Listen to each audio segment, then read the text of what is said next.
मैं screen share करता हूँ। एक मिनट।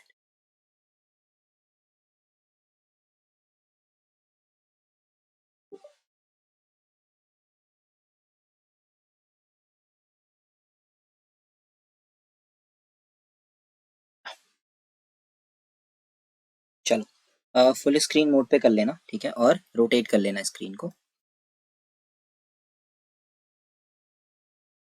कल इन्फ्लेशन पूरा हो गया था हमारा, ठीक है, मुद्रास्फीति, उसके बारे में हमने जो दो चीजें थी, ठीक है, डिमांड पुल कॉस्ट पुश दोनों देख लिए थे।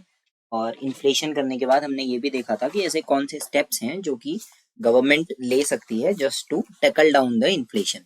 इन्फ्लेशन या महंगाई को कम करने के लिए सरकार क्या स्टेप्स ले सकती है, या कौन से जो चीजें हैं वो सरकार कर सकती है, ठीक है, कहाँ कहाँ पे क्या क्या चीजें कर सकती है। देखो आज हम बात करेंगे टैक्सेशन की, यानी कि भारत में कर कैसे लगता है, इसे कहते हैं करारोपण। और इससे संबंधित कुछ परिभाषाएं जो है हम वो कवर करेंगे। और ये देखेंगे कि भारत में टैक्स स्लैब काम कैसे करता है ना। आपने सुना होगा ना कि इनकम टैक्स पे करना होता है, जीएसटी वगैरह हम पे करते हैं, ये सब टैक्सेशन के अंदर आता है, ठीक है। सरकार टैक्स लगाती है। सरकार कौन कौन सी सरकारें टैक्स लगा सकती हैं? जितने स्तर की सरकारें भारत में हैं लगभग सभी टैक्स लगाती हैं। लाइक केंद्र सरकार टैक्स लगाती है, राज्य सरकारें भी टैक्स लगाती हैं, उसके अलावा नगर पालिका भी टैक्स लगा सकती है ना। हाउस टैक्स आपने नाम सुना होगा, वो कौन लगाता है? नगर पालिका लगाती है। मतलब लोकल बॉडीज भी टैक्स लगा सकती हैं। तो ये टैक्सेशन काम कैसे करता है, क्या होता है ये, और कितने टाइप का होता है, ये कितने टाइप का टैक्स होता है, इससे भी उत्तराखंड पीसीएस में क्वेश्चन आया हुआ है, ठीक है। तो हम लोग जस्ट वो ट्राई करेंगे कि कौन कौन सा टैक्सेशन सिस्टम है, कैसे काम करता है, ठीक है। तो आज जो टॉपिक होगा वो होगा हमारा क्या, करारोपण या फिर टैक्स जिसको हम कहते हैं, ठीक है। तो आज का टॉपिक है हमारा करारोपण। करारोपण के लिए ही दूसरा टर्म क्या आता है, टैक्स आता है, ठीक है। तो आज हम लोग करेंगे करारोपण। कर मतलब होता है टैक्स, है ना। आज हम बात करेंगे टैक्सेशन की, ठीक है। भारत में टैक्स सिस्टम काम कैसे करता है, टैक्स होता क्या है, कैसे लगाया जाता है, और किस तरीके से काम करते हैं। देखो इंडिया में टैक्स स्लैब बनते हैं, ठीक है। इनकम टैक्स की बात कर रहा हूँ मैं। इनकम टैक्स भारत में स्लैब सिस्टम में काम करता है। तो जब मैं स्लैब सिस्टम समझाऊंगा तो वहां पे आपको थोड़ा सा समझना पड़ेगा आराम से, ठीक है। देखना, सबसे पहले तो मैं यहाँ पे कुछ चीजें क्लियर कर देता हूँ। देखो, जब भी हम बेसिक बात करते हैं ना कि करारोपण क्या होता है, टैक्स कैसे होता है, इसमें कुछ तीन टर्म्स आपको ध्यान रखने पड़ेंगे। पहला तो है कर यानी कि टैक्स, ठीक है, एक सिंपल सी चीज है, कर यानी कि टैक्स। दूसरी चीज होती है सरचार्ज। एक तो चार्ज टैक्स खुद ही है, एक होता है सरचार्ज, ठीक है। सरचार्ज के लिए शब्द यूज किया जाता है अधिभार, ठीक है। और जो तीसरा टर्म यूज होता है टैक्स के साथ ही, उसे कहते हैं सेस। और सेस का मतलब होता है उपकर।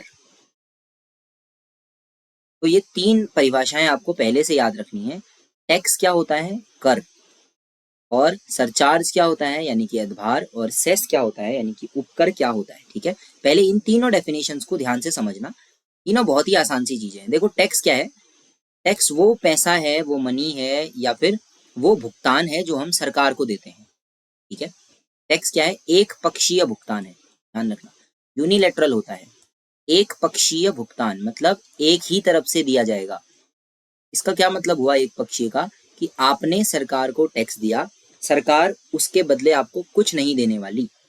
अब इसको थोड़ा सा समझना, जब भी आप सरकार को टैक्स देते हैं तो इसका मतलब होता है कि सरकार आपको उसके बदले सुविधाएं दे,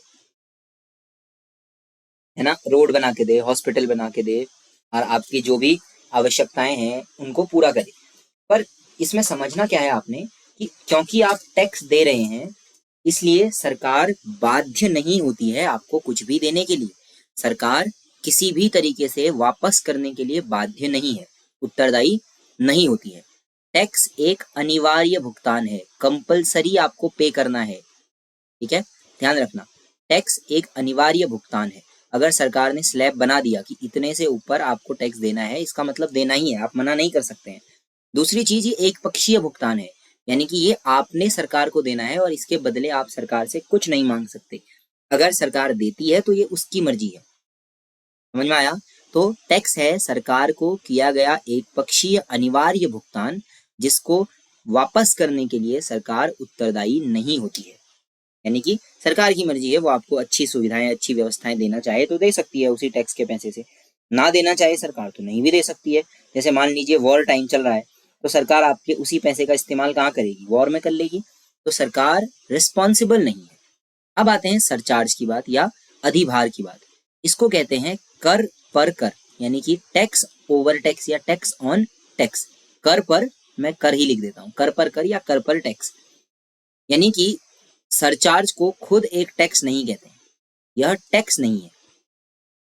हालांकि इसकी डेफिनेशन में हमने लिखा ये कर पर कर है, लेकिन सरचार्ज को हम एज अ टैक्स नहीं कहते हैं, ये एक अतिरिक्त भार होता है। इसको आप इस तरीके से कह सकते हैं कि ये एक अतिरिक्त भार है जो आपको टैक्स के समय पे करना पड़ता है। ठीक है, इसमें क्या होता है देखो, जैसे मान लो आप पर 1 लाख रुपए का टैक्स लगा है, तो सरकार उसी पर 10% सरचार्ज लगा देगी। तो उस 1 लाख में से फिर से उसका 10% यानी कि 10,000 रुपये आपको और देना पड़ेगा। तो आपको टोटल कितना देना पड़ा? 1,10,000 देना पड़ा। ठीक है, ये होता है सरचार्ज। टैक्स के ऊपर ही टैक्स लग जाता है। दूसरी चीज एक आती है सेस या उपकर। यह भी कर पर कर होता है। ठीक है, इस पर भी आपको जो कर देना है उसी पर आप पर एक और टैक्स लग जाएगा, जैसे 1% टैक्स लग दिया। लेकिन इस पे क्या होगा ना, इस पर पहले से लिखा होगा कि ये किसी विशेष चीज के लिए ले रहे हैं। ठीक है, या किसी विशेष क्षेत्र के लिए ले रहे हैं। मान लीजिए आपने कार खरीदी, ठीक है, तो अतिरिक्त या विशेष क्षेत्र को कोष प्रदान करने के लिए होता है। अब इसको समझना मैं कैसे कह रहा हूँ। सपोज करो कि आपने कार खरीदी, आपकी कार मान लेते हैं कि 10 लाख रुपए की आई। फिर तो आपने जब 10 लाख की कार ली, तो आपने उस 10 लाख पे सरकार को कुछ टैक्स भी देना होगा साथ में। तो सरकार ने आपकी कार खरीदने पर मान लेते हैं 10% का टैक्स लगाया था। तो 10 लाख की आपकी कार हुई और आप 1 लाख रुपया आप टैक्स में दोगे, तो ये 1 लाख आपका टैक्स है। फिर सरकार ने कहा क्योंकि भैया आप ये कार चला रहे हो, कार थोड़ा महंगी भी है, तो आप ऐसा करो, आप इस 1 लाख पर मुझे 10% का सरचार्ज भी दो। 10% का सरचार्ज लगा दिया मान लीजिए। तो अब क्या होगा, इस 1 लाख का 10% हुआ 10,000। तो अब आप 1,10,000 रुपए देंगे। ठीक है, तो 1.10 लाख इसको मैं बोल देता हूँ। तो आप सरकार को 1,10,000 देंगे। फिर लेकिन सरकार ने बोला कि यार एक चीज और है, आप कार खरीदोगे तो आप पर्यावरण प्रदूषण भी फैलाओगे, तो आप ऐसा करो, एक सेस दो जो कि एनवायरमेंट के लिए यूज होगा। तो इसको सरचार्ज नहीं बोलेंगे, लगेगा ये भी वैसे ही। सपोज करो सेस लगाया सरकार ने 1% एनवायरमेंट पे, तो ये आप क्यों दे रहे हो? क्योंकि आप पोल्यूशन करोगे, तो एनवायरमेंट के लिए आप 1% रुपया और दोगे। तो 1,10,000 में से आप क्या करोगे, 1% को आपको क्या करना है, टैक्स देना है। किस पे? इस 1,10,000 पे। ठीक है, अच्छा अब ध्यान से सुनना, ये जो सेस लगता है ये टैक्स पे लगता है। तो यहाँ पे क्या करना है आपने, ये जो 1 लाख है ना, इसका दोगे, 1,10,000 पे नहीं दोगे। 1,10,000 सरचार्ज जुड़ने के बाद बना, जबकि सेस आप कहाँ से दोगे? टैक्स से। तो 1 लाख पे 1% और पड़ेगा। 1 लाख पे 1% कितना हो गया? 1,000 रुपये हो गया, 1,000 हो गया। तो अब क्या हुआ, 1,10,000 प्लस 1,000 यानी कि 1,11,000 रुपये आप गवर्नमेंट को पे करोगे। 1,11,000। अब ये 1,11,000 में से 1,10,000 तो सरकार को मिलेगा सीधे, पर जो 1,000 रुपये आपने लिया था, ये 1,000 रुपीज सेस के फॉर्म पे मिला था, इसको सरकार केवल एनवायरमेंट के लिए ही यूज कर सकती है। तो जब टैक्स पर टैक्स लगे किसी विशेष क्षेत्र के लिए तो उसे सेस कहते हैं। यानी कि सेस एक स्पेसिफिक क्षेत्र के लिए होता है। ठीक है, देखो एनवायरमेंट लिया है, सपोज करो एल्कोहल है, एल्कोहल जब सेल करते हैं तो उस पर सेस लगता है। वो एजुकेशन के लिए लग सकता है या स्वच्छता के लिए, सफाई के लिए। जैसे आप प्लास्टिक का कोई सामान लेते हैं तो उसी पे सरकार आपसे टैक्स ले लेती है। ऐसे ही जैसे आपने सिगरेट ली, स्मोकिंग वाला कुछ लिया ना, सरकार उस पर टैक्स लगा देगी हेल्थ के लिए या हॉस्पिटल्स खोलने के लिए। तो आपका वो पैसा केवल वहीं जा सकता है जहाँ के लिए सेस लगाया गया है। क्लियर है इतना? तो ये 3 चीजें हो गई, टैक्स, सरचार्ज और सेस।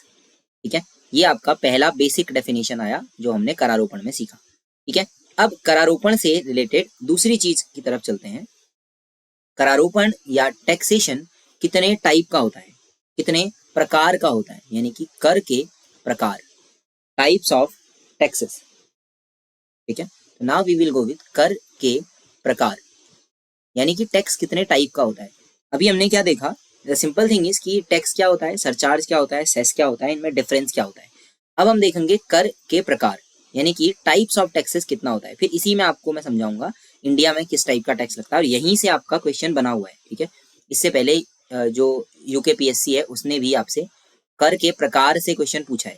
ठीक है, कितने टाइप का टैक्स होता है और ये किस टाइप का टैक्स है, इस तरीके से। तो हम लोग थोड़ा सा देखते हैं कि कर या टैक्स कितने टाइप का होता है।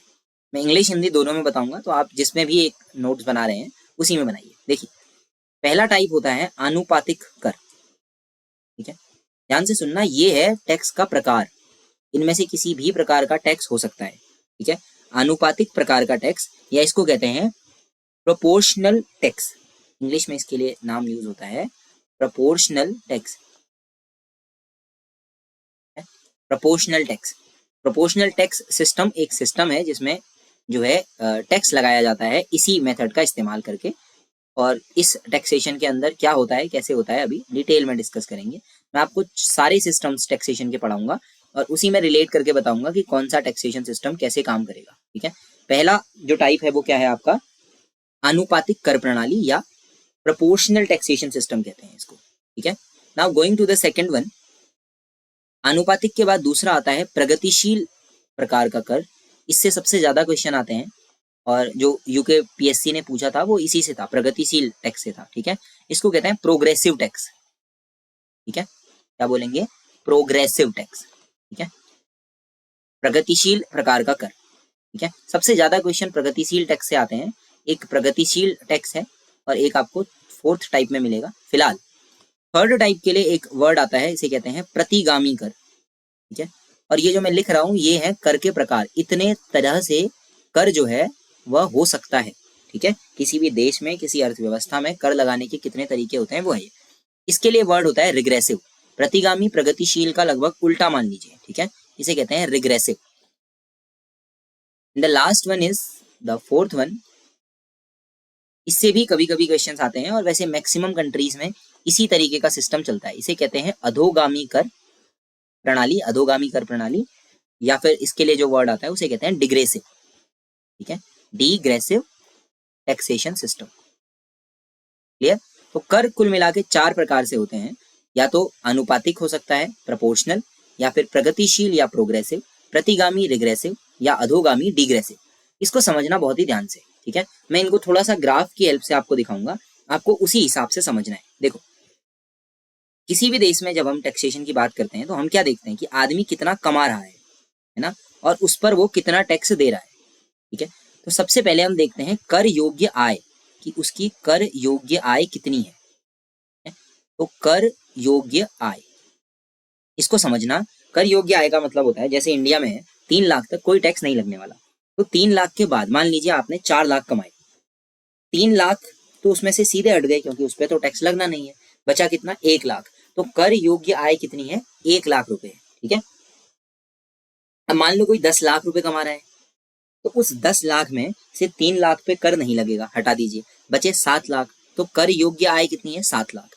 तो अगर हम मान लें कि कर योग्य आय बढ़ती है, तो जो अनुपातिक या प्रोपोर्शनल टैक्स होता है वो नहीं बढ़ता है, वो कांस्टेंट रहता है। तो ये सीधी लाइन आएगी।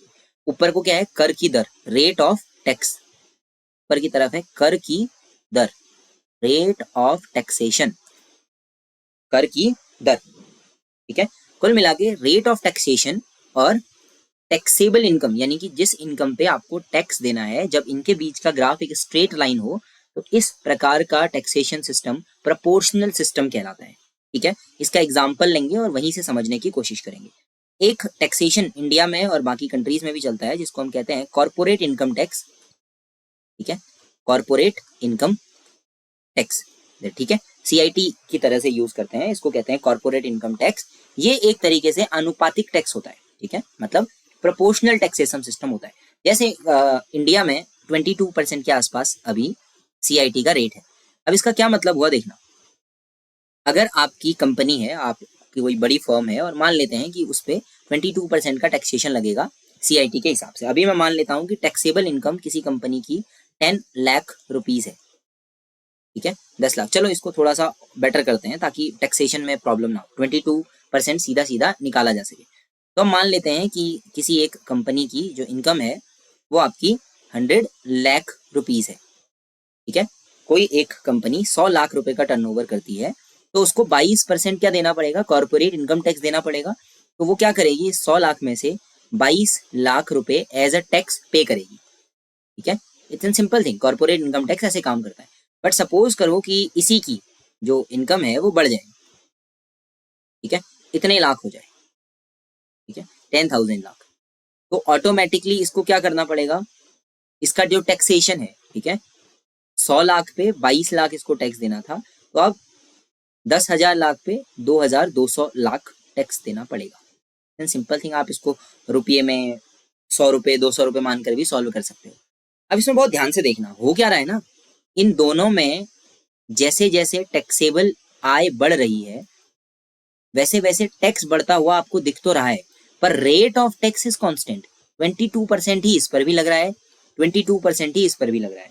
अगर किसी कंपनी की इनकम 100 रुपये है और उसे भी CIT पे करना है, तो उसे भी 22 रुपये टैक्स देना पड़ेगा। इसको भी 22% देना पड़ा, इस कंपनी को भी 22% देना पड़ा, इस कंपनी को भी 22% देना पड़ा। यानी कि डजंट मैटर आपकी इनकम कितनी है, आपकी कर योग्य आय कितनी है, आपका टैक्स परसेंटेज सेम है, कांस्टेंट है। तो जब भी आपका क्या rate of taxation is constant हो जाता है, आपके कर की दर कांस्टेंट हो जाती है आपकी इनकम के हिसाब से, तो ऐसे टैक्सेशन सिस्टम को हम क्या बोलते हैं, इसको बोलते हैं प्रोपोर्शनल टैक्सेशन सिस्टम या अनुपातिक कर प्रणाली। तो कॉर्पोरेट इनकम टैक्स एक एग्जांपल है अनुपातिक टैक्स का, प्रोपोर्शनल टैक्स का। क्लियर है। अब देखो, एक आता है प्रोग्रेसिव टैक्स, प्रगतिशील कर। मैक्सिमम टैक्स यही होते हैं। इसमें क्या होता है, जो कर योग्य आय है, ठीक है, जो टैक्सेबल इनकम है, और जो रेट ऑफ टैक्सेशन है, इंडिया के अंदर आप देखेंगे इनकम टैक्स लगभग इसके अंदर फॉलो होता है। मैक्सिमम में आप टिक प्रगतिशील करेंगे, वैसे ओरिजिनली वो डिग्रेसिव है, बट हम टिक प्रोग्रेसिव करते हैं जब भी एग्जाम में आता है। जब टैक्स जिस पे आपको पे करना है वो इनकम बढ़े, तो रेट ऑफ टैक्सेशन भी बढ़ता है, तब हम कहते हैं कि टैक्स कैसा है, प्रोग्रेसिव टैक्स है। इसका एग्जाम्पल होता है इनकम टैक्स, ठीक है, पर्सनल इनकम टैक्स भी कहते हैं कई जगह। इनकम टैक्स ये कैसे काम करता है समझना, इनकम टैक्स क्यों इस कैटेगरी में आता है। देखो, इंडिया में इनकम टैक्स कैसे काम करता है, अगर आपकी इनकम 3 लाख तक है, यू हैव टू पे नील टैक्स, यानी कि आप पे कोई टैक्स नहीं लगने वाला। बट सपोज करो कि आपकी इनकम 3 से 6 लाख के बीच में है, तो आपको 5% देना पड़ेगा। 3 से 6 लाख के बीच में अगर आपकी इनकम है, तो आप कितना टैक्स दोगे, आप दोगे 5% टैक्स। अगर आपकी इनकम 6 से 9 लाख के बीच है, तो आप 10% टैक्स दोगे। ये अभी मत उतारना, मैं आपको टैक्स स्लैब इंडिया में अलग से लिखाऊंगा अभी, ठीक है। तो इसका क्या मतलब हुआ, देखो, अगर आपकी इनकम, ठीक है, सिंपल, इसी पे हम प्रगतिशील या प्रोग्रेसिव टैक्स को समझते हैं। केवल इस कंसेप्ट को देखना, अगर आपकी इनकम मान लेते हैं 4 लाख है, किसी एक आदमी की इनकम कितनी है, 4 लाख, और एक की मान लेते हैं 7 लाख, इस पर कितना टैक्स लगेगा सोचना। 4 लाख वाले में से 3 लाख पे तो कोई टैक्स लगना नहीं है, तो बचा कितना, 1 लाख। उस 1 लाख पे पड़ेगा 5% का टैक्स। ये 3 से 6 के बीच में कितना आ रहा है वो देखना है हमने। 3 से 6 के बीच में अब 1 ही लाख बचा है, क्योंकि 3 लाख तो हट गया, तो बचा कितना, 1 लाख। उस 1 लाख पे 5% का टैक्स पड़ेगा, दैट इज 5,000 रुपीज। तो 4 लाख इनकम वाले को 5,000 रुपया एज अ टैक्स देना पड़ेगा। अब आते हैं एक आदमी जिसकी 7 लाख इनकम है, इस 7 लाख में से 3 लाख को हटा दो, क्योंकि उस पर टैक्स नहीं लगने वाला। तो 3 लाख पे कोई टैक्स नहीं लगेगा, तो 3 के बाद बता कितना, 4 लाख रुपए। वो 4 लाख इसी 3 से 6 के बीच में आ जाएगा। देखो, 3, 4, 5 और 6, वो 4 लाख यहाँ आ गया। 7 लाख रुपए इनकम है, तो 7 लाख में से 3 पर तो कोई टैक्स नहीं लगने वाला, तो आपने 7 में से 3 हटा दिया। अब अगला, अब कितने लाख रुपए बचे हैं, अब बचे हैं 4 लाख रुपए। समझ गए ना, 3 लाख पे कोई टैक्स नहीं लगेगा, ये 3 लाख स्लैब से बाहर हो गया है। अब बचे 4 लाख। अब इस 4 लाख के बारे में सोचना, 3 से 6 के बीच में, यानी कि 3 लाख तक कोई टैक्स नहीं है, 4 लाख, 5 लाख और 6 लाख, इन 3 पर 5% टैक्स लगेगा। यानी कि इस 4 लाख में से 3 लाख रुपया आ जाएगा इस 3 से 6 के बीच में, तो इस 3 लाख पर पड़ेगा 5% का टैक्स, विच इज 3 लाख का 5%, ठीक है। तो 1 लाख का 5% 5,000 था, तो इसको पड़ा 15,000 रुपए एज एन टैक्स, 5% के हिसाब से, ठीक है। अब सोचो, 3 लाख इधर चले गए, 3 लाख इधर, अभी 1 लाख और बचा है और ये 1 लाख 6 से 9 के बीच में पड़ता है, इसीलिए 10% इसको और टैक्स देना पड़ेगा इस 1 लाख पर। तो 1 लाख का 10% हुआ कितना, 10,000 ओनली। तो इस आदमी को टैक्स कितना पड़ेगा, 25,000 रुपये देना पड़ेगा। अब खुद ही देखो, जिसकी आय 4 लाख है वो 5% दे रहा है, जिसकी 7 लाख है वो 25,000 दे रहा है और ये 5,000 दे रहा है। इन दोनों के लिए परसेंटेज अलग अलग है टैक्स का। इसका टैक्स परसेंटेज अलग है 4 लाख के हिसाब से, इसका टैक्स परसेंटेज अलग है। इसका मतलब दोनों की कर योग्य आय अलग होने पर, टैक्सेबल इनकम अलग होने पर इनका टैक्स परसेंटेज भी अलग अलग है, रेट ऑफ टैक्स अलग है और वो बड़ा है। देखो जैसे जैसे इनकम बढ़ी, 4 की 5 लाख थी, 7 लाख होते ही 25,000 हो गया, और बढ़ेगा 10 लाख होगा तो और बढ़ जाएगा। एंड दैट्स हाउ हम कहते हैं कि जब भी टैक्सेबल इनकम बढ़ती है तो अपने आप क्या हो जाता है, अपने आप रेट ऑफ टैक्स भी बढ़ जाता है। और अगर किसी टैक्सेशन सिस्टम में ऐसा होता है तो उसे प्रोग्रेसिव टैक्स या प्रगतिशील कर कहते हैं। और इसका एग्जाम्पल कौन सा है, income tax is the best example of this.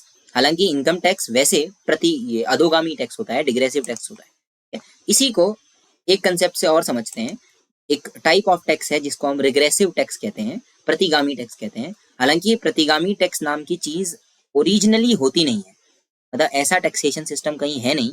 प्रतिगामी टैक्स प्रोग्रेसिव टैक्स का उल्टा होता है, ठीक है, रिग्रेसिव प्रोग्रेसिव का उल्टा होता है।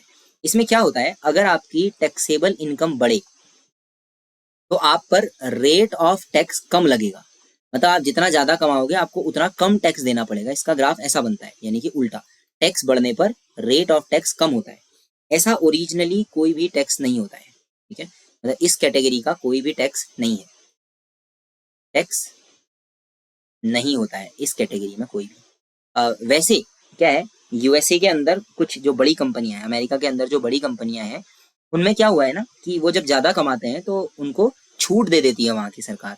तो इनडायरेक्टली अमेरिका में जो वहां का कॉर्पोरेट इनकम टैक्स है वो रिग्रेसिव टाइप का टैक्स बन गया है नहीं, नेचर वाइज है नहीं, पर बन गया। वो हुआ क्या, जब कंपनियों की इनकम बढ़ने लगी तो वहां गवर्नमेंट ने क्या किया, उनको छूट देनी स्टार्ट कर दी। तो जो जितना ज्यादा पैसा कमाएगा उसको उतनी ज्यादा छूट मिलेगी। तो वो क्या हो गया ना, टैक्स उनका कम होने लग गया। वो ज्यादा पैसा कमा रहे थे तो उनको टैक्स में छूट मिलने लग गई। तो इनडायरेक्टली जो कॉर्पोरेट इनकम टैक्स अमेरिका में है वो रिग्रेसिव टाइप का टैक्स है, बट ओरिजिनली ऐसा टैक्स होता नहीं है, ठीक है, नॉर्मली ऐसा नहीं होता है, ठीक है। और जो लास्ट टाइप है वो है डिग्रेसिव टैक्स। डिग्रेसिव में क्या होता है, डिग्रेसिव टैक्स वैसे a type of progressive tax है, प्रोग्रेसिव टैक्स का ही एक प्रकार है डिग्रेसिव, अधोगामी प्रगतिशील का ही एक प्रकार है। इसमें क्या होता है, जैसे आपका टैक्सेबल इनकम जो है वो बढ़ रही है, जिसपे आपको टैक्स देना है, वो इनकम बढ़े तो आपका रेट ऑफ टैक्स बढ़ता है, ठीक है, मतलब आपका टैक्स परसेंटेज बढ़ता है। जैसे आपने 1 लाख 3 लाख कमाया तो कोई टैक्स नहीं, 4 लाख कमाया तो और बढ़ेगा, 10 लाख कमाओगे तो और ज्यादा हो जाएगा, 20 लाख कमाओगे और ज्यादा हो जाएगा, ये बढ़ता जाएगा। जैसे जैसे आपकी टैक्स इनकम बढ़ेगी वैसे वैसे आपका रेट ऑफ टैक्स बढ़ेगा। ये तो सर ऑब्वियस सी बात है, प्रगतिशील या प्रोग्रेसिव में भी हो रहा था। लेकिन आप खुद सोचो, आप जितना ज्यादा पैसा कमाओगे आपका टैक्स उतना बढ़ता जाएगा, तो एक समय बाद तो आपका पूरा पैसा टैक्स में चला जाएगा। तो अधोगामी या डिग्रेसिव में क्या होता है, एक टाइम के बाद फिर वो टैक्स कांस्टेंट हो जाता है। ऐसा इंडिया में भी है कि अगर आपकी आय 15 लाख से ज्यादा है तो फिर आप पर 30% का टैक्स लगेगा। अब आप 15 लाख से 1 करोड़ कमाओ चाहे 2 करोड़ कमाओ, अब आप पे टैक्स 30% ही लगने वाला है। यानी कि 15 लाख के बाद इंडिया में टैक्स कांस्टेंट हो जाता है, 15 लाख तक बढ़ता है, पहले 5 फिर 10 फिर 15 फिर 20 फिर 25% 30% आता है। 30% के बाद टैक्स कांस्टेंट, 30% से ज्यादा इनकम टैक्स नहीं लगता। मतलब अब आप 15 लाख कमाओ, 20 लाख कमाओ, 30 लाख कमाओ या 40 लाख कमाओ, अब आप जो भी कमाओगे उस पर कितना टैक्स लगेगा, 30% के आसपास का टैक्स लगेगा। ये कांस्टेंट हो गया। इस टाइप के टैक्स को हम कहते हैं डिग्रेसिव या अधोगामी टैक्स। मैक्सिमम टैक्स इसी कैटेगरी के अंदर आते हैं। जो इनकम टैक्स है वो है इसी का एग्जाम्पल, लेकिन अगर कभी आपसे क्वेश्चन में पूछ ले कि इनकम टैक्स किस टाइप के टैक्सेशन में आएगा तो आप उसको प्रोग्रेसिव में ही बोलोगे। क्यों, क्योंकि डिग्रेसिव खुद प्रोग्रेसिव का ही एक टाइप है, ठीक है। तो कुल मिलाकर के हमने लगभग चारों टाइप के टैक्सेशन सिस्टम देख लिए हैं, ठीक है। क्या ये चारों टाइप का टैक्सेशन सिस्टम हो जाएगा, प्रोग्रेसिव, प्रोपोर्शनल, रिग्रेसिव, डिग्रेसिव, ठीक है। इतने तरीके से कर लगाए जाते हैं, ठीक है, बढ़िया। चलिए अब देखो, हमने टैक्सेशन पढ़ लिया, टैक्स कैसे काम करता है ये भी देख लिया। फिर कुछ चीजें हैं जो टैक्स में सिस्टम है। अच्छा, यहाँ पे एक चीज और देखना, ठीक है, प्रगतिशील या प्रोग्रेसिव और प्रोपोर्शनल, इन दोनों में से बेटर कौन सा है? प्रोपोर्शनल टैक्सेशन सिस्टम अच्छा लग रहा है कि प्रोग्रेसिव अच्छा है? कौन सा सिस्टम आपके हिसाब से बेटर माना जाना चाहिए, प्रोपोर्शनल वाला कि प्रोग्रेसिव वाला? क्योंकि लगभग यही दोनों होते हैं।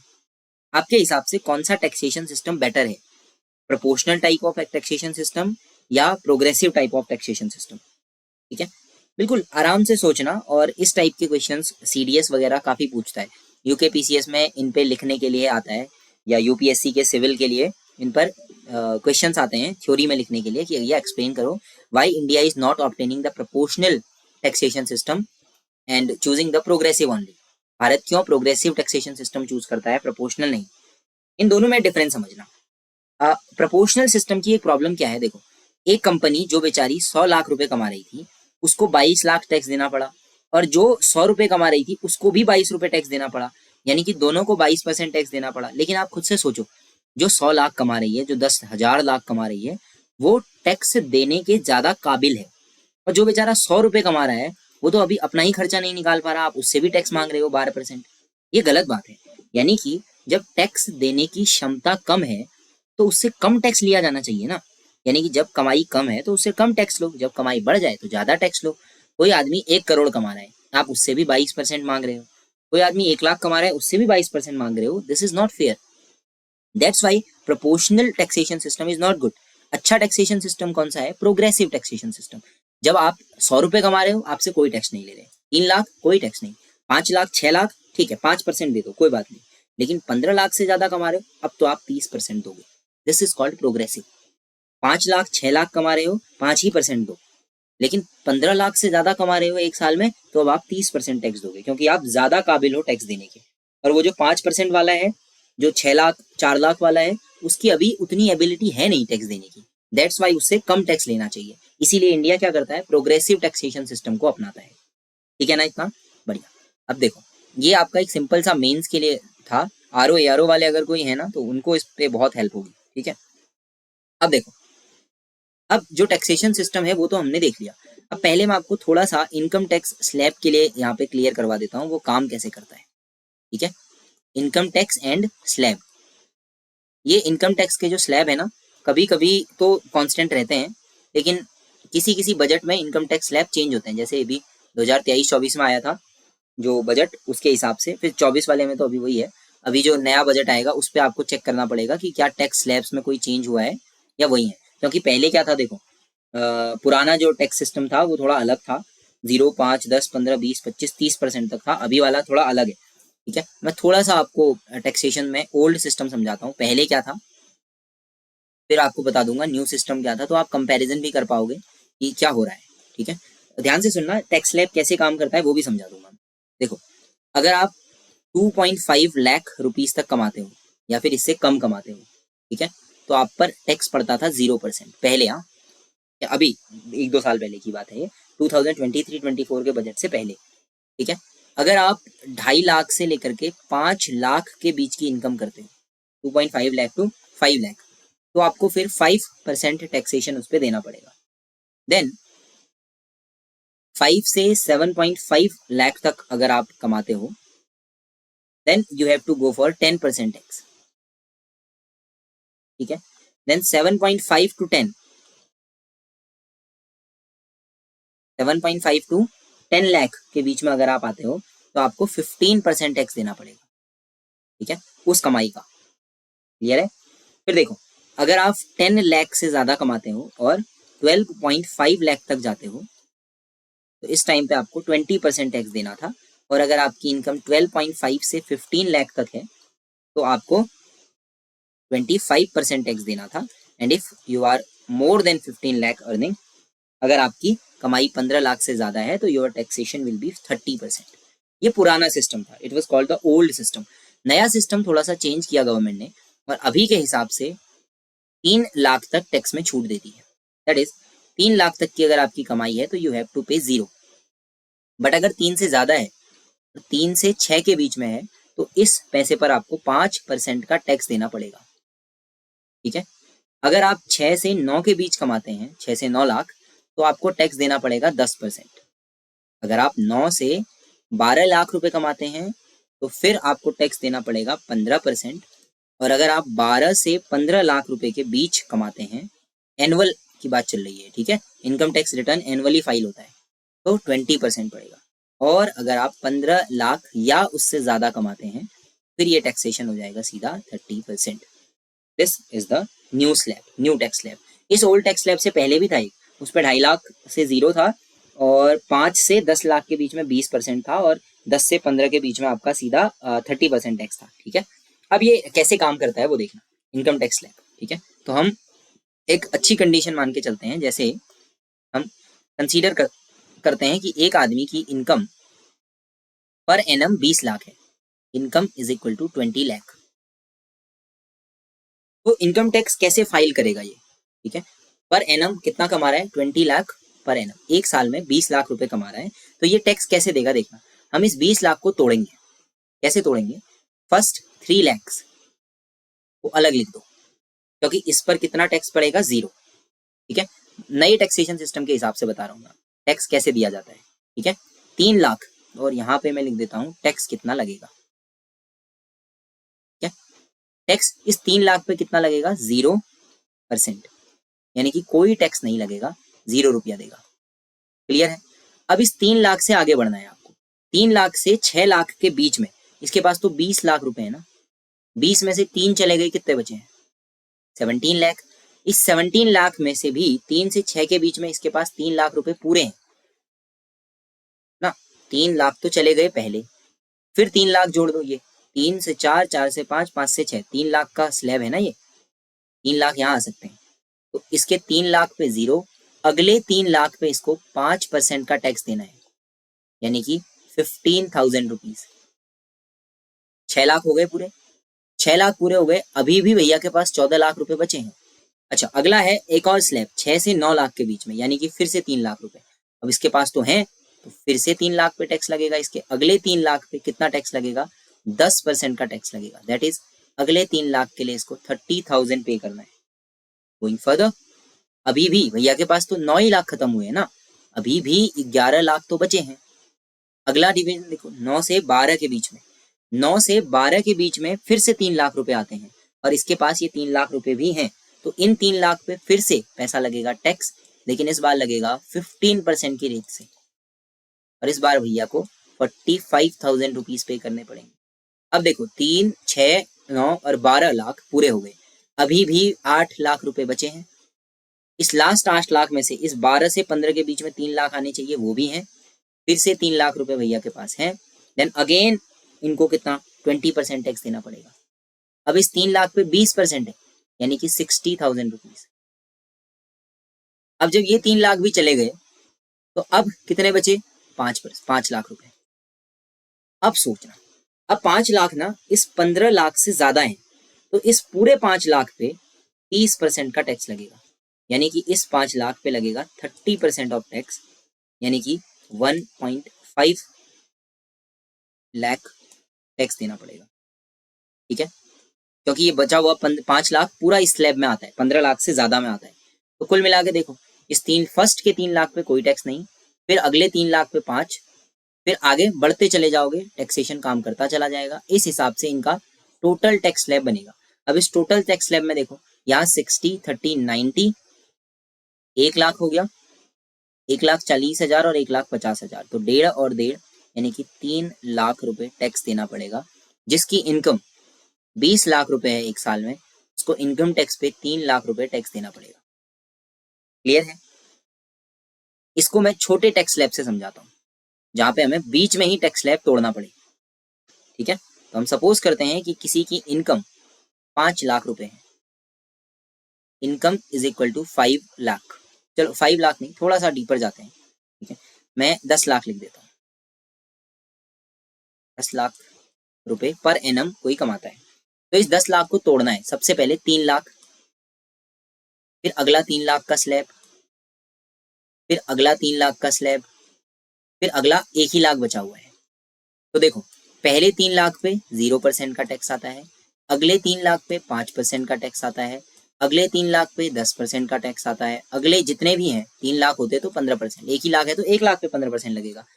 इस हिसाब से टोटल इस पे 0, इस पे 15,000, इस पे 10% के हिसाब से लगेगा तो 30,000, और इस पे क्योंकि एक ही पर है तो 15,000, इसको 60,000 रुपये पे करना पड़ेगा। That's how tax slabs are calculated. ठीक है, टैक्स स्लैब में कोई प्रॉब्लम तो नहीं है, टैक्स स्लैब कैलकुलेट कर सकते हैं। ये बस समझने के लिए है कि हम टैक्स स्लैब कैसे निकालते हैं, कैसे टैक्स पे करते हैं। ठीक है, अभी इस पे से क्या माइनस करेंगे, कितना सरकार छूट देती है अलग अलग चीजों पे, वो सब अलग अलग है। अभी मैं केवल आपको टैक्स स्लैब कैलकुलेशन सिखा रहा हूँ कि कैसे इंडिया में टैक्सेशन काम करता है। तो जब भी आप बजट पढ़ेंगे तो उस पर आपको ये अलग से मिल जाएगा कि टैक्स सिस्टम कैसे काम करता है, टैक्सेशन कितना स्लैब बनाया, क्या अच्छी चीज है, मतलब कैसा होना चाहिए। ठीक है, किस सिस्टम को बेटर सिस्टम माना जाता है। देखो, ये कहा जाता है कि जितना कम पैसे से टैक्स लगाएंगे ना उतना बढ़िया है। मतलब क्या, आप टैक्स स्लैब छोटे कर दो, जैसे 1 से 2 लाख वालों को 1%, 2 से 3 लाख वालों को 2%, 3 से 4 लाख वालों को 3%। ये सिस्टम ज्यादा बेटर है, क्योंकि इससे क्या होता है ना, ज्यादा लोग टैक्स दे सकते हैं। अच्छा, एक चीज और ध्यान से सुनना, if you are having 3 lakh rupees income तो आपके 0% टैक्स है। पर अगर आप 3,100,000 भी कमाते हैं ना तो अगले पे फिर आपको टैक्स देना पड़ेगा। ठीक है, और income tax, corporate income tax में तो और बुरा है, फिर वहां पे पूरे पे टैक्स देना पड़ता है। ठीक है, वो मैं आपको बाद में बताऊंगा। अगर आपकी इनकम 3 लाख है तब तो ठीक है, अगर 3,01,000 है कॉर्पोरेट टैक्स में ना, तो फिर आपको पूरे पे टैक्स देना पड़ेगा। वहां क्या होता है ना, प्रॉफिट पे बेस पे काम होता है। ठीक है, तो अभी जब मैं आगे आपको डायरेक्ट टैक्सेस बताऊंगा तो वहां पे इसके बारे में और डिटेल से आपसे डिस्कस करेंगे। ठीक है, ये था इनकम टैक्स स्लैब। अब कुछ डेफिनेशन पे बात करेंगे, काफी इंपॉर्टेंट डेफिनेशन है और उनको समझते हुए चलेंगे कि वो क्या कहना चाह रही है। ठीक है, चलिए one by one in definitions को आप कोशिश करोगे कि साथ साथ में याद भी कर लो और नोट्स में लिख भी लो। डेफिनेशन वाइज भले ही ना लिखो, ऐसे लिख लो कि आपको याद हो जाए। ठीक है, देखो, पहला है tax deduction. Tax deduction, tax deduction के लिए जो टर्म आता है उसे कहते हैं कर में कटौती। कर कटौती, ठीक है, कर में कितनी कटौती की गई, this is called the tax deduction. Tax से रिलेटेड जितनी भी डेफिनेशंस हैं मैं वो सारी आपको कवर करा दूंगा आज। टैक्स डिडक्शन या कर में कटौती कितनी होती है। कर कटौती कैसे निकलती है, देखो, जैसे मान लीजिए कि आपने जो भी आपकी टोटल इनकम है, कुल आय में से जो भी चीज घटाई जाए, वो भी चीज घटाई जाए जिससे कि आपकी कर योग्य आय मिले, उसे कहते हैं कटौती। पता नहीं क्या लिखा मैंने, है ना, ये तो मैथमेटिकल टाइप ऑफ फॉर्मूला है। ठीक है, अभी एक्सप्लेन करता हूँ क्या है ये। ठीक है, फिलहाल ये है, देखो, कर योग्य आय, taxable income is equal to total income minus tax deduction, ये होता है फॉर्मूला। ठीक है, ये पता नहीं क्या है, मैं थोड़ा सा आपको समझाता हूँ, ध्यान से सुनना। इंडिया में इनकम टैक्स एक्ट है, ठीक है, जो काम करता है। ठीक है, इनकम टैक्स एक्ट 1961। ठीक है, और इसके अंदर एक सेक्शन आता है, सेक्शन है 80C। सेक्शन 80C, यहाँ पे निवेश संबंधी कटौतियां हैं, और भी बहुत सारी हैं, मैं अभी केवल आपको निवेश संबंधी कटौतियां बताऊंगा। निवेश संबंधी कटौतियां क्या होती हैं, जैसे ध्यान से समझना, मान लेते हैं कि आप की जो कमाई है, ठीक है, आपकी जो इनकम है, ठीक है, एग्जाम्पल से ही समझना बेटर है इकोनॉमिक्स के अंदर। ठीक है, तो हम एक एग्जाम्पल लेते हैं कि आपकी जो इनकम है वो है 4.5 लाख रुपए, that is 4.5 lakh per annum. ठीक है, एक साल में आप 4.5 लाख कमाते हैं, तो आप इनकम टैक्स भरने गए और आपने कहा कि सर देखो, मेरे स्टार्टिंग के 3 लाख रुपए पे तो जीरो टैक्स है, बचे कितने, 1.5 लाख। तो पहले के 3 लाख पे कितना परसेंट पड़ता था, 5%, तो इस 1.5 पे 5% का टैक्स लगेगा, लगेगा ना, 5% का टैक्स लगेगा। इतना क्लियर है। मेरी टोटल इनकम है 4.5 लाख, उसमें से स्टार्टिंग के पैसे पे तो कोई पैसा लगना नहीं है, कोई भी टैक्सेशन वगैरह नहीं होना है, तो उस पर तो टैक्स लगना ही नहीं है ना। तो अब दिक्कत क्या है कि जो अगला 1.5 लाख रुपया है उस पर तो 5% का टैक्स लगेगा। लेकिन मैंने क्या किया, मैंने सिंपल जाके इस 4.5 लाख में से 1.5 लाख इन्वेस्ट कर दिया। कहाँ इन्वेस्ट किया देखना, 1.5 लाख क्यों कह रहा हूँ, क्योंकि 1.5 लाख लिमिट है, इससे ज्यादा अगर आप निवेश करते हो तो उस पे आपको कटौती या डिडक्शन नहीं मिलेगा। लिमिट कितनी है, 1.5 लाख, इतना आप इन्वेस्ट कर सकते हो। इन्वेस्ट कहाँ कर सकते हो, हेल्थ इंश्योरेंस में कर दो, अभी जो पब्लिक प्रोविडेंट फंड आए हैं पीपीएफ उन पे कर दो, या ऐसा कोई गवर्नमेंट फंड है उस पे कर दो, इंश्योरेंस पे कर लो, लाइफ इंश्योरेंस पे कर लो, कहीं भी।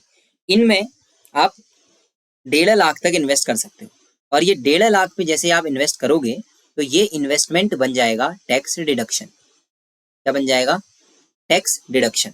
अब जैसे ये टैक्स डिडक्शन बना, हम फॉर्मूला लगाते हैं। टैक्सेबल इनकम क्या होती है, total income, total income minus tax deduction. Total income आपकी कितनी थी, 4.5 लाख रुपए, उसमें से आपने टैक्स डिडक्शन कितना किया, आपने कहा सर मैंने 1.5 लाख रुपए इन्वेस्ट कर दिए हैं, तो ये 1.5 लाख तो आपको माइनस हो जाएंगे सीधे। 4.5 में से 1.5 लाख चले गए, कितनी बची, 3 लाख रुपीज। तो आपकी टैक्सेबल इनकम कितनी हो गई, 3 लाख रुपए। 3 लाख पे कितना टैक्स लगता है, 0। नाउ यू हैव टू पे 0 रुपीज, आपको कोई टैक्स नहीं देना है, समझे। ऐसे ही लोग टैक्स बचाते हैं। तो आपने देखा होगा कई सारे लोग टैक्स के लिए क्या करते हैं, LICs में पैसा डालते हैं, और जो लाइफ इंश्योरेंस है, हेल्थ इंश्योरेंस है, सब कुछ ले लेते हैं। क्यों, क्योंकि 1.5 लाख तक आप अपना पैसा टैक्स से बचा सकते हो, और बिल्कुल लीगल तरीके से बचा सकते हो। इस मेथड को कहते हैं टैक्स डिडक्शन, ठीक है, इसे क्या बोलेंगे, टैक्स डिडक्शन।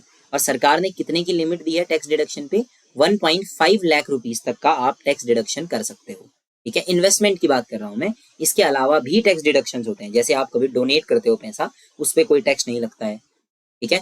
आप किसी को गिफ्ट करते हो, उस पर भी टैक्स नहीं लगता है, ठीक है। तो इन सबको हम टैक्स डिडक्शन कहते हैं, ठीक है ना। अब देखो ध्यान से, टैक्स डिडक्शन से आपने अपना टैक्स जो है वो 0 करवा लिया, आप पे कोई टैक्स नहीं लगेगा। और ये जो 1.5 लाख आपने जमा किया है, इससे आपका ही फायदा है। देखो, हेल्थ पे, प्रोविडेंट फंड से आपको पैसा मिलेगा। सरकार को क्या फायदा है, सरकार ने ये 1.5 लाख की छूट आपको दी, कितनी बुरी बात है, सरकार को तो नुकसान हुआ। ध्यान से देखना, गवर्नमेंट अपना नुकसान क्यों करेगी, इससे भी गवर्नमेंट को फायदा होता है। क्यों फायदा होता है, जब आप हेल्थ इंश्योरेंस कराओगे या पब्लिक प्रोविडेंट फंड में पैसा डालोगे, किसी भी फंड को खरीदोगे, तो वो पैसा जाएगा कहाँ, इनडायरेक्टली मार्केट में जाएगा। मार्केट में पैसा जाने से क्या होगा, मार्केट ग्रो करेगी। आप इन्वेस्ट करोगे ना, इन्वेस्ट करने से क्या होता है, मार्केट ग्रो करती है, इकोनॉमी बढ़ती है हमारी। तो सरकार तो चाहती है कि आप इन्वेस्ट करो। लेकिन एक चीज है, सपोज करो कि आपने इस साल 4.5 लाख कमाए, पर आपने 1.5 लाख रुपए का हेल्थ इंश्योरेंस करा दिया, और जैसे ही आपको टैक्स रिटर्न फाइल किया, आपको छूट मिल गई, वैसे आपने वो हेल्थ इंश्योरेंस तोड़ करके सारा पैसा वापस ले लिया। तो ऐसे तो आप क्या करोगे, फ्रॉड कर दोगे ना। तो सरकार ने क्या किया है, इस पे लिमिट लगाई है कि भैया कम से कम आपको 3 से 5 साल तक का, किसी के लिए 3 है, किसी के लिए 5 है, 3 से 5 साल तक ये पैसा इन्वेस्टेड रहना चाहिए। 3 to 5 ईयर का इन्वेस्टमेंट होना चाहिए। ऐसा नहीं कि आज डाला, इनकम टैक्स हटा और कल पैसा बाहर निकाल दिया। 3 से 5 साल तक पैसा इन्वेस्टेड रहना चाहिए, तब आपको टैक्स डिडक्शन मिलेगा या कर पे कटौती मिलेगी, ठीक है। तो क्या टैक्स डिडक्शन क्लियर है, चलेगा ना। अब ऑब्वियसली ऐसा हो सकता है ना कि आप पैसा वैसा दो, टैक्स आपका सरकार ने माफ कर दिया, और दूसरे दिन गए और पैसा वैसा वापस ले आए, भैया बस हो गया, हमारा काम निपट गया। तो ऐसा नहीं करना होता है। एंड दैट्स वाई सरकार ने क्या बोला कि नहीं भैया, आप तो टैक्स देना पड़ेगा, और वरना दिक्कत हो जाएगी आपको। अब देखो, एक होता है टैक्स डिडक्शन, एक होता है टैक्स पे छूट, टैक्स लिवाई इसको हम कहते हैं, या सिंपल टैक्स छूट कह देते हैं इसको, सिंपल टैक्स छूट, किसी भी टैक्स पे, कर पे छूट। ये टैक्स पर छूट क्या होती है, ठीक है। टैक्स पे छूट बड़ी ही इजी चीज है, वो लिमिट जिस पर टैक्स नहीं लगता, लिमिट जिस पर टैक्स इज इक्वल टू 0, ठीक है। जैसे इंडिया में मैंने क्या बोला, 3 लाख रुपए बोला ना, तो 3 लाख क्या है, टैक्स छूट है, डायरेक्टली टैक्स छूट है, उस पर कोई टैक्स नहीं लगने वाला। इंडिया में ये कितनी है, 3 लाख, पहले 2.5 लाख थी, अभी 3 लाख है। इंडिया में अगर आपकी एनुअल इनकम कितनी है, 3 लाख रुपए तक है, 3 लाख इनकम पे 0 टैक्स पड़ेगा। तो ये जो 3 लाख है, इसको क्या बोला जाएगा, इसको बोला जाएगा टैक्स डिवाइड टैक्स पे छूट, ठीक है। तो थर्ड वन इज, इसको कहते हैं टैक्स रिबेट। हिंदी में इसके लिए वैसे वर्ड आता है बट्टा, बट कई जगह पे खाली रिबेट भी आ जाता है, टैक्स रिबेट, ठीक है। पहला क्या था, टैक्स पे आपको क्या मिलेगी, कटौती, एक मिलेगा टैक्स पे छूट, tax deduction, tax लेवाई, then tax rebate.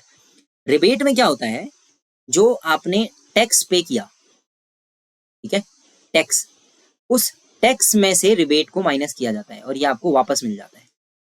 लेकिन ये इनकम में से नहीं होता है, यहाँ टैक्स में से रिबेट मिलता है आपको, ठीक है। इसको किस में से घटाते हैं हम, कर देयता में से घटाते हैं। टैक्स रिबेट को देयता में से माइनस किया जाता है।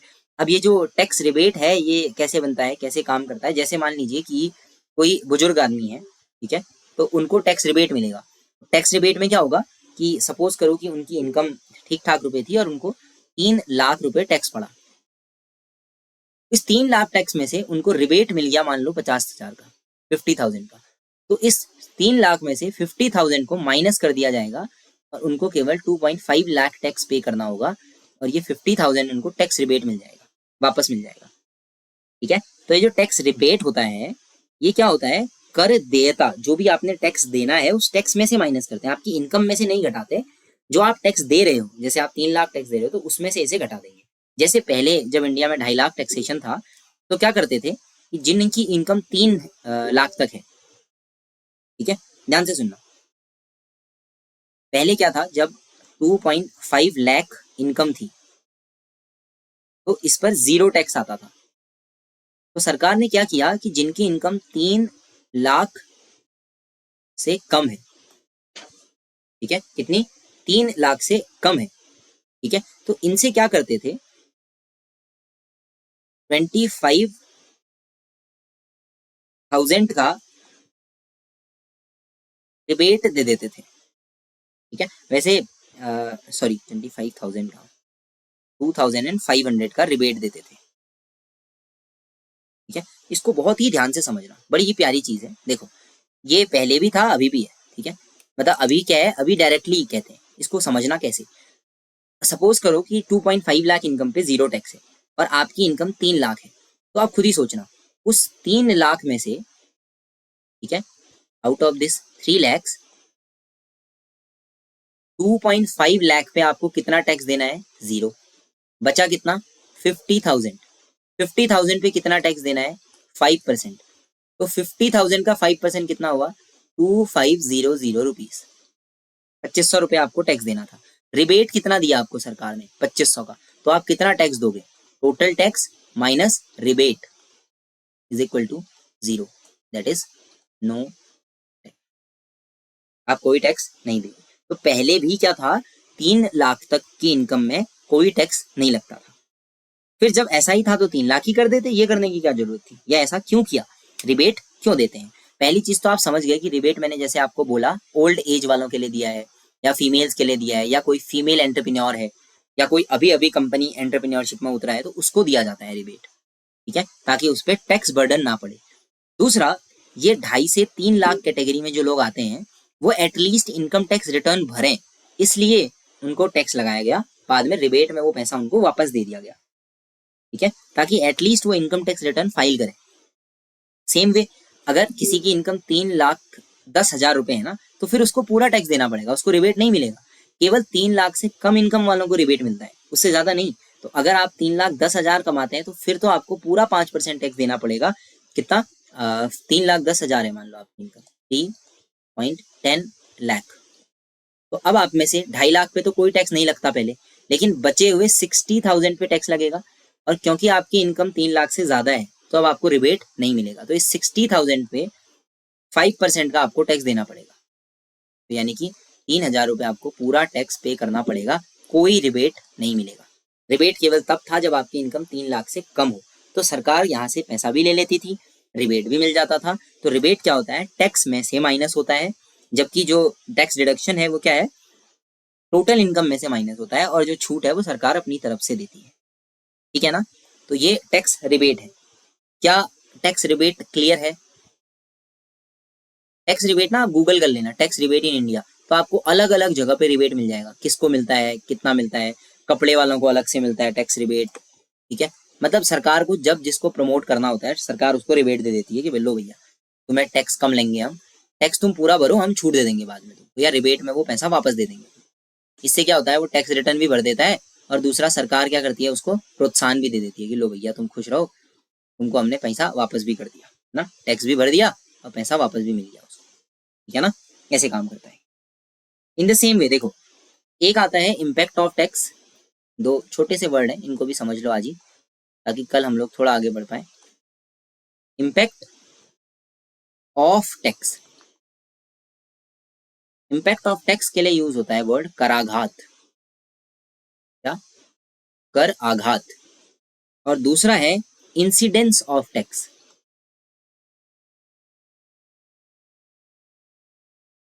इंसिडेंस ऑफ टैक्स, इसको कहते हैं करापात, कर आपात।